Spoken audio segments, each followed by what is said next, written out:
For the first time ever, Scotland-wide, we saw rents at over £1,000 a month, and in Edinburgh the average rent is just over £1,300 a month. There was a really interesting article that the BBC had last week. It was talking about rent inflation, so annually rents going up. And interestingly enough, Edinburgh had the greatest inflation of all the cities in the UK at 13.7%.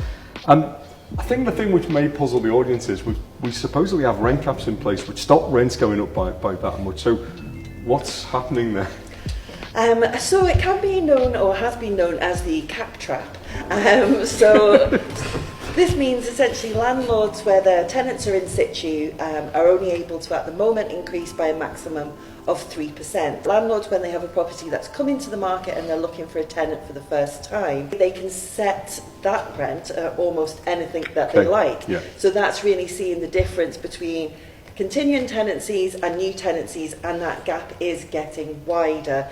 We've seen highest rent, so I think it was for the first time ever, Scotland-wide, we saw rents at over £1,000 a month, and in Edinburgh the average rent is just over £1,300 a month. So there are big rents, and I think the government's idea of putting a cap hasn't really worked because people have seized an opportunity to increase where they can. So when they can, yeah. So when a property becomes vacant and they have that opportunity, they're absolutely taking it because they don't know when the next time they could do that. Absolutely, and because properties are so scarce, tenants are able and willing to pay those increased rents when they're coming for a first-time tenancy. Yeah.